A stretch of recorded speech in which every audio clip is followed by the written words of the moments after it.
بسم الله الرحمن الرحیم. ما و شما در بحث دوم آمدیم که مشکلات مشرکین و موقف مؤمنان در مقابل از اینا هست. الله متعال در آیات بعدی مناقشه اعتقادات، آیات 106 سوره الانعام، در آیات بعدی مناقشه اعتقادات باطل مشرکین و بیدینان و دلایل رد آنها و گرفتن موقف مثبت در مقابل از اینا اینجا بیان میشه. اولین نقطه که در اینجا بیان میشه که امر به متابعت از وحی الهی و اعراض از مشرکین است. الله متعال میگه که اتبع، متابعت بکن ای رسول الله صلی الله علیه و سلم، ما آنچه را که اوحی الیک، بر تو وحی میشه، من ربک، از جانب ربک. یعنی اینجا مکلفیت رسول الله صلی الله علیه و سلم چی است؟ که وحی جلی وقتی که بر از این توسط آیات قرآن و وحی خفی برش میاد که بازو را به احادیث خود بیان میکنه، پس رسول الله صلی الله علیه و سلم مکلفیت داره که آنچه که برش وحی میشه از او و این وحی از جانب الله میشه، پس مکلفیت داره که ایره اطاعت بکنه.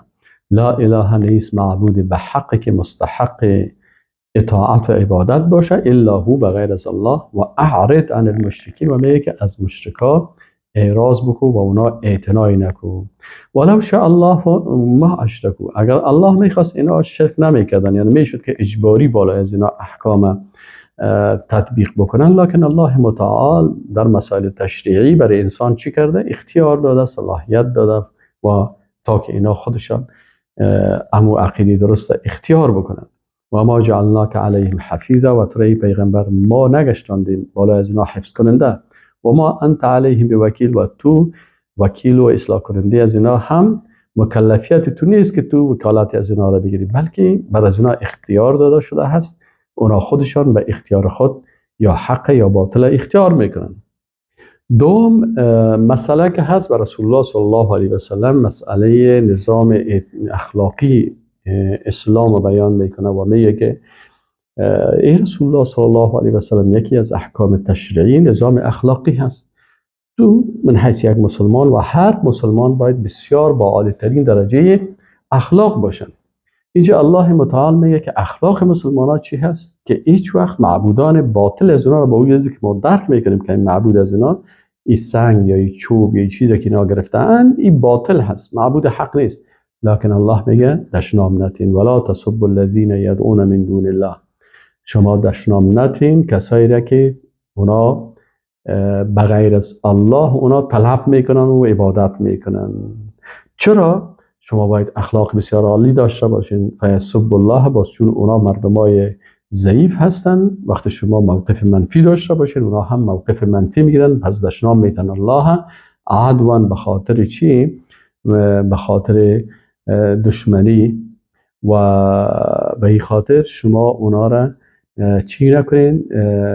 بدون علم اونا دشنام میتن. شما نباید معبودان باطل کسی را دشنام بتین. کذالک زینا لکل امت عملهم، الله متعال میگه چون ما برای هر کس اما عمل خودش از زینت دادیم، یعنی چون او خودش اختیار داده شده و اراده داده شده، بر انسان این اراده و اختیار داده شده و مکلفیت داده شده، اینالی انسان آنچه که میکنه برای هر کس اما عمل خودش برش زینت داده شده، و او انسان چی میکنه؟ مصروف اونمو اعتقادات خود هست. ثم الی ربهم مرجعهم، باز مرجع کل از اینا به سوی ربشان است. فینبئهم، باز الله اینا را خبر میده بما کانوا یعملون، با آنچه که اینا عمل میکردن.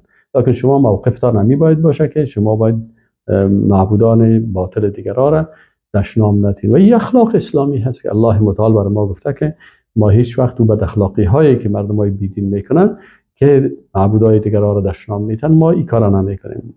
سوم شرط مشرکان در ایمان به شرط آمدن معجزات. یکی از صفات مشرکینی هست که همیشه اونا شرط گذاری میکنن و میگن که مثلا ما ایمان میاریم به این شرط به این شرط، و اقسم آمدن پیش رسول الله صلی الله علیه و سلم و قسم خوردن بالله، به نام الله، جهد ایمانهم، که اینا ما ایمان میاریم و ایمان خود ما تاکید میکنیم، و علت از اینکه مثلا ما ایمان نمیاریم چی هست؟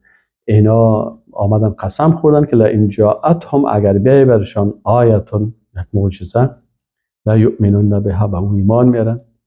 قل انما الآیات عند الله، بگو برشان که این معجزات کسی به نزد الله هست. و ما یشرکم انها اذا جاءت لا یؤمنون، و چیزی شما را خبر ساخت که اگر این معجزات با آنان بیه باز هم ایمان نمیارن.